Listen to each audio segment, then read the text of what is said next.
안녕하세요, 시온TV입니다. 일본이 3가지 반도체 부품 소재에 대한 수출 규제 조치를 한 이후 28일 처음 불화수소에 대한 수출을 허가했습니다. 일본은 수출 규제 이후 지난 7일과 19일에 포토레지스트에 대한 수출을 허가한 바 있었지만 불화수소는 이번이 처음인 것입니다.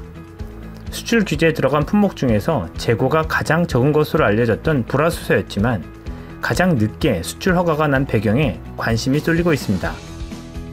일본의 이번 수출 허가는 반도체 부품 소재 수출에 있어 군용 우려가 없으면 수출 허가를 내줄 것이라는 대외적 발언을 다분히 의식한 행동으로 보입니다. 말 그대로 본인들은 수출 관리 차원에서 이 일을 진행하고 있다는 것을 보여주기 위한 꼼수를 부리고 있는 것이죠.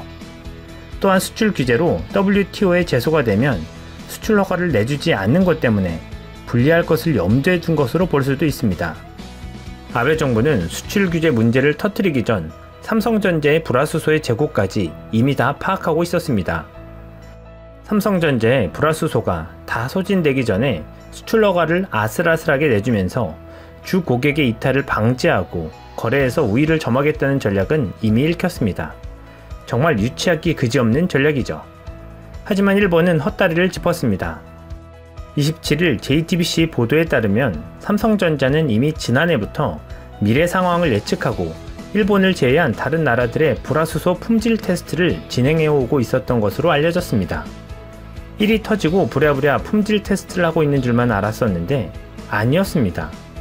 그리고 최종 품질 테스트에서 통과한 중국 DFD사의 불화수소를 가공해 시험 사용 중인 것으로 알려졌습니다. 이 소식이 27일 한국 언론을 통해 나가고 일본은 화들짝 놀란 눈치입니다. 일본 정부는 자국 기업의 큰 손님인 삼성전자를 잡기 위해 삼성전자의 수출 허가를 전격적으로 허가한 것이죠. 그리고 아직까지 고순도 불화수소 수급이 자리 잡히기까지 시간이 더 걸릴 것으로 보고 서둘러 진행한 것으로 보입니다. 그야말로 속보이는 일본의 구애작전입니다. 그렇다면 삼성전자의 반응은 어떨까요? 삼성전자는 원칙적으로 불확실성이 짙은 일본산을 배제하고 중국 DFD사의 것을 사용할 것으로 알려졌습니다. 일본 재무성에 따르면 7월 일본에서 한국으로 납품된 불화수소의 물량은 80%나 급감한 것으로 나타났습니다. 알려진 바에 따르면 일본 모리타화학은 삼성전자의 불화수소를 납품하기 위해 지난 8일 정부로부터 중국 삼성 공장에 직접 수출 허가를 요청해 놓았다고 합니다. 그리고 29일 찔끔 수출 허가가 난 것이죠. 삼성전자나 모리타화학은 당장 급한 불은 껐습니다. 하지만 사용하면 편한 일본의 부품 소재를 삼성전자는 선택하지 않을 계획입니다. 오히려 중국 DFD사의 불화수소는 상대적으로 가격이 비싸면서 불순물도 많은 것으로 알려졌지만 삼성전자의 선택을 받았습니다.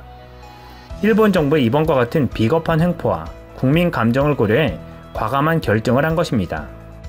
삼성전자뿐만 아니라 SK하이닉스도 일본산이 아닌 중국 DFD사의 불화수소를 수입하고 있었습니다.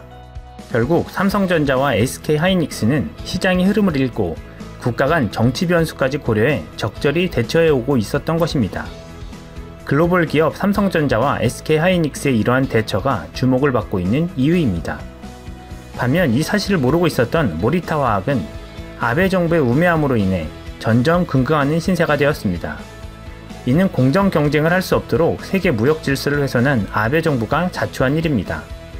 고순도 불화수소의 수급이 안정되려면 시간이 조금 더 걸리겠지만 자유무역 질서를 훼손하는 아베 정부의 행동은 비판받아야 마땅하고 시장 경제에서는 퇴출당하는 것이 당연합니다. 아베의 전 세계를 향한 억지와 거짓말은 일본이 망하는 길로 갈 수밖에 없다는 것을 꼭 기억하길 바랍니다. 이상 시온TV였습니다.